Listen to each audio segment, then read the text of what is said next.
Inggit. Tayong lahat naman ay may ganitong emosyon. Kahit sino naman ay pwedeng tubuan ng inggit. Gaano man siya kayaman, ano man ang mabubuting katangian niya, at gaano man siya katagumpay sa buhay, may mga panahon pa rin na maiinggit siya. Aminin mo man o hindi, nakakaranas ka na ring mainggit. Huwag kang mahiya, natural na emosyon lang yan. Pero kung inggit na lang ang nagpapatakbo sa buhay mo, hindi na yan normal. Pero may mabuting inggit din naman. Ito yung inggit na nakakapag-encourage sa atin na mag-reflect sa ating buhay upang makita natin kung ano ang kulang sa atin. At magtutulak ito sa atin na gumawa tayo ng mga bagong bagay. Magiging inspirasyon natin ng iba. Pero kung masamang inggit ang nasa puso mo ngayon, oras na para tanggalin mo na yan. If someone you're close to or often interact with is consistently jealous of you, it can take its toll. Whether they're jealous of your professional life or personal life or both. Kapag kasi mainggit ang tao sa'yo, gagawa talaga sila ng paraan para masira ka, para bumagsak ka, para ma-depress ka. Pero hindi naman natin basta-bastang malalaman kung mainggit ba ang isang tao, to the point na magiging problema na rin natin ito. Napakahirap talagang makisama sa mga taong mainggitin. Hindi sila madaling iwasan kasi umaasta silang supportive sa'yo. Palihim lang silang naiinggit. Magaling silang sumilip sa mga pinagagawa mo. Kaya nananatili ka na lang din nakasama nila. Siguro alam mong mainggitin ang mga taong nasa paligid mo, pero napapagod ka ng umiwas sa kanila. But the good news is that there are some things you can do to help turn things around and neutralize that jealous streak. If you're finding someone's behavior hard to deal with and think it might be down to jealousy, then looking out for these 10 clear signs should help you figure it out. Number 1, peke ang papuri nila. Pumupuri sila sa'yo, pero halata na hindi totoo ang sinasabi nila. Makikita mo naman sa mga mata nila. Minsan nararamdaman mo ang kapikian ng mga taong ito. Pinupuri ka nila para sumaya ka at para makadikit sila sa'yo. Dahil may gusto silang makuha sa'yo. Madali lang naman malaman kung peke ang papuri kapag ito'y sobra-sobra na at hindi ka na komportable sa sinasabi nila. Yun ang malinaw na senyales. Kapag insecure ang isang tao, halos lahat ng ginagawa mo pinupuri nila. Kahit ang mga maliliit na bagay na hindi naman dapat pinupuri pa rin nila. Bakit? Umaasa kasi silang purihin mo rin sila pabalik. Kasi nga, insecure sila. Kinukongratulate ka nila para hindi mo mapansin na naiinggit sila sa'yo. Akala kasi natin, kapag ang taong walang pakialam, ang taong hindi nagla-like ng mga post natin, ay sila ang mainggitin. Pero hindi pala. Pwedeng ang mga nag-congratulate sa'yo at nagla-like sa mga post mo ay may inggit na tinatago. Palihim nilang tinitignan ang mga achievements mo para madali nilang malaman kung paano mo ginawa yon. Napakagaling nilang sumilip, pero sa kaloob-looban nila, nag-aapoy na pala sa inggit. Ano ang dapat mong gawin? Bigyan mo sila ng tunay na papuri. Kung ang isang tao ay insincere sa'yo at pinipeke ang mga papuri nila, ang pinakamahusay na paraan upang harapin ito ay huwag kang gumanti ng ganon. Give them genuine compliments whenever you feel that they deserve them. May kulang sa kanilang puso. At punan mo yon. Pakainin mo sila ng positibong salita. Maging mabuting halimbawa ka sa kanila. Number 2, natutuwa sila sa kabiguan mo. Ang taong naiinggit sa'yo ay palaging nag-aabang kung kailan ka magdusa, kung kailan ka mabigo, matalo, madapa. Lahat ng negatibong mangyayari sa buhay mo, ikatutuwa nila. Napaka-common ng issue na ito. Halos lahat kasi ng tao ay nagkukumparahan na. Kapag nakikita ka nila na nabibigo sa buhay, pakiramdam nila na angat na sila sa'yo.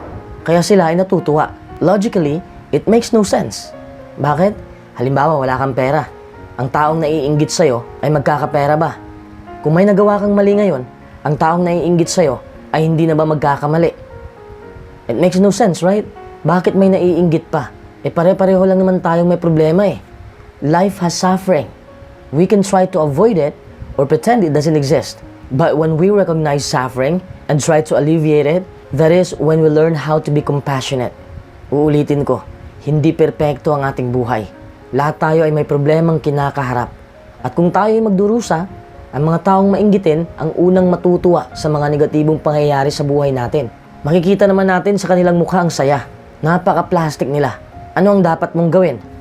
Wala kang masamang gawin. Okay? I-encourage mo sila na gumawa ng tama sa buhay. Magbibigay ito sa kanila ng confidence at makakatanggal ito ng anumang pagdududa nila tungkol sa kanilang kakayahan. Number 3, gagawa sila ng paraan para hindi ka sasaya.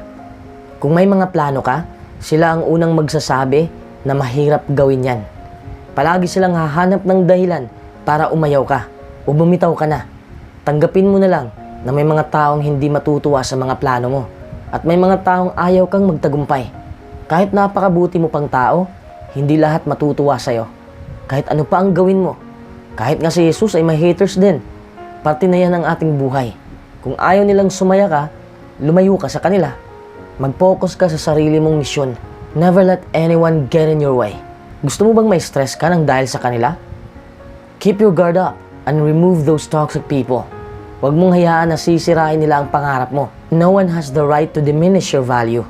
The greatest lesson I've learned to make enemies because not everyone will be your friend. No matter how nice you are, deserve mong sumaya. Deserve mong magplano. At hindi mo na kailangang i-justify pa ito sa iba. Number 4, gusto nilang magpa-impress. Gusto talaga nilang mapansin kung ano ang nakamit nila. Sabi ko nga kanina, ang mga taong mainggitin, insecure din yan. Ang magpa-impress, ang isa sa mga pangit na ugali ng tao. May mga taong nagyayabang ng kanilang mga material na bagay. Makikita mo naman yan sa mukha ng tao. Yun bang kahit hindi mo tinatanong, ini-insert niya pa rin sa usapan ang presyo ng kanyang nabiling mga gamit. Yun bang ang punto lang nila ay para mapabilib nila tayo at ang ibang tao. Nakakabilib naman ang nakamit nila sa buhay. Pero ang pagmamayabang ay hindi nakakabilib. Remember this, when someone is trying to flaunt their money or power, they're exerting their riches or authority, telling that they have something that you don't have, that they want to impress you, that they're so proud of something that lesser people can afford, that there is something special about them just because they own something. Nakuha mo ba ang punto? Pero hindi ako madaling ma-impress kapag material na bagay ang pag-uusapan. More on quality kasi ako. Hindi ako nakabase sa quantity. Ano ang dapat mong gawin kung napasok ka sa ganitong sitwasyon? Simple lang, huwag mong patulan. Kung may pagmamayabang ka rin, huwag mo nang sabihin. Hayaan mo na lang na sila ang gagawa nun. Dapat humble ka lang. Kung gusto mo talagang ipagsigawan ang mga nakamit mo, doon ka na lang magkwento sa mga taong hindi naiinggit sa'yo. Dahil siguradong papalakpak ang mga yan sa mga nakamit mo. Number 5, ililigaw ka nila. Ayaw kasi nilang tama ang tinatahak mong landas. Kung sa kumpanya naman, hindi ka nila tuturuan ng tama kung paano gagawin ang trabaho dahil ayaw nilang tumama ka. Minsan din pinapayuhan ka pa nila ng mali. Dinidiscourage ka pa nila para hindi ka magpatuloy o gumawa ng mga panibagong bagay. Kung may mga sinasuggest kang ideya, sila ang unang kukontra. Hahanapan nila yun ng mali para hindi maaprubahan. Ginagawa nila ang lahat ng negatibo dahil wala silang tiwala sa kanilang sarili. May doubt sila sa kanilang skills at abilidad. Dahil may takot rin sila. Takot silang ma-reject, kaya inuunahan kanila. Anong dapat mong gawin? Sabihin mo sa kanila na ang buhay ay hindi kompetisyon. Ipaunawa mo sa kanila na hindi mo sila iniisip na kakompetensya. Kung pinoprovoke ka nila para lang makipagkompetensya ka, kumalma ka lang. Hayaan mong laruin nila ang kanilang sariling laro habang ikaw ay pa-chill-chill lang. Number 6, gagayahin ka nila. Ayon nga sa kasabihan, imitation is the highest form of flattery. Kaya huwag kang magalit. Normal lang yan sa mga taong mainggitin. Gusto kasi nilang makuha ang mga bagay na nasa sayo. Hindi kasi nila kayang kamtin ang kanilang pangarap gamit ang mismong ideya nila. Kaya kinukuha nila kung anong sayo. Kinokopya ng mga mainggiting tao ang kinikilos mo dahil palagi nilang kinukumpara ang buhay mo at buhay nila. Nang dahil sa pagkukumpara, nabubuo ang panggagaya. Nakuha mo ba ang punto? Pansinin mo ang dalawang taong nag-uusap. Madalas ang pinag-uusapan nila ay buhay nila at ang buhay ng ibang tao. Napansin mo ba yon? Comparison leads to copying. Gaya ng mga magulang natin, palagi tayong pinapayuhan na dapat mag-aral tayo ng mabuti at makapagtapos para maging katulad tayo ni na sobrang sarap na ng buhay. Ganun minsan ang mga magulang natin. Di ba? What is the gain? Nothing but losing the precious life. Ang isa ay nanggagaya. Doon nawawala ang kanyang original and unique nature. God has created each one of us with a meaning and purpose. Number 7, pag-uusapan ka nila. Chismis. Isa sa mga toxic na ugali ng mga taong walang pinagkakaabalahan sa buhay. Ang inaakala mong taong mabait, may lihim palang inggit sa'yo. at laman ka pa nila sa kanilang kwentuhan. Some people will make you look bad sadly, but some are happy to blatantly spread gossip about you or make snide comments behind your back. Pero kumalma ka lang dahil hindi ito tungkol sa'yo. Refleksyon ito sa mga taong chismosa, mga weak-minded, mga kulang sa pansin. They need other people's approval to validate their self-worth. The more na may nakakamit ka sa buhay, the more na mapag-uusapan ka talaga. Pinag-uusapan ka nila dahil wala silang mapag-uusapan tungkol sa buhay nila. Hindi kasi sila matagumpay eh. Wala kasing nakakatuwang nangyari sa buhay nila. Kumalma ka lang dyan. Huwag kang magpapa-apekto. If you're busy with motivated life, you really don't have the kind of time required to engage in this type of activity. People reveal a lot more about themselves than about the person they are talking about. Manatiling ipokus ang iyong mga mata sa tamang landas. Yan ang pinaka-importanting gawin mo sa buhay. Manatiling nakapokus. Kung wala kang pakialam sa mga chismis nila, maniwala ka, mapapagod din ang mga bibig niyan. Number 8, ipapahiya ka nila. Hobby na kasi nila ito, lalo na mga taong nasa itaas na, pero mainggitin pa rin. May mga matataas na posisyon sa kumpanya na ganitong ganito eh. Arogante, naiinggit pa rin. Ayaw nilang ma-promote ka. Gusto nila na nasa mababang posisyon ka lang. Kung tataas ang posisyon mo, ikaw ang pag-iinitan. Ipapahiya ka nila. Gagawan ka ng maruming kwento hanggang sa mag-decide kang umalis na lang. They want to satisfy their ego or fake superiority. Pero wag kang gaganti ng masama. Dapat professional pa rin ang dating mo. Wag mong ibahagi ang kwento mo sa kanila dahil gagamitin nila yan para mapahiya ka. Kung maaari, iwasan mo sila dahil maapektuhan nito ang iyong mental health. Kung gusto mo ng masayang buhay, mag-focus ka sa goal mo, hindi sa mga taong nangungutya. Number 9, hindi sila susuporta sa'yo. Basta may inggit, hindi sisipot sa mga kaganapan mo. Kapag nagse-celebrate ka, pinili nilang ayaw pumunta dahil ayaw nilang makain sa sarili nilang inggit. Masasaktan sila sa kaligayahan mo. Ayaw nila ng ganun. Takot sila sa tagumpay mo. Takot sila sa pagbabago mo. Takot silang tumingin na gumuwapo ka na o sumeksi ka na. Takot silang malaman na nagbago na ang buhay mo. Takot silang malaman na sobrang saya mo na sa buhay.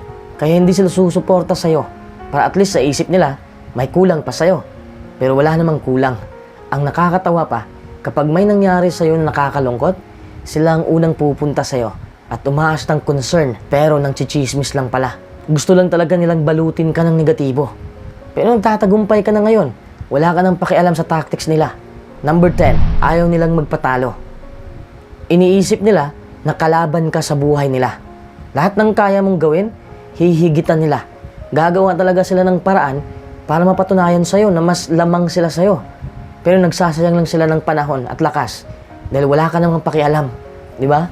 Pero hindi naman masama kung makipagtagisan ka sa iba. May matutunan ka naman at mas lalong gagana ang strategy mo. Pero ang masama lang ay kung maninira ka ng tao para lang lumamang ka sa kanila. Yan ang hindi tama. But I would say, competing with yourself has much better results than competing with others. The basic idea here is, by competing with yourself, you get a better insight on your strengths and weaknesses. So strive for excellence and self-improvement, which has far-reaching and long-lasting effects.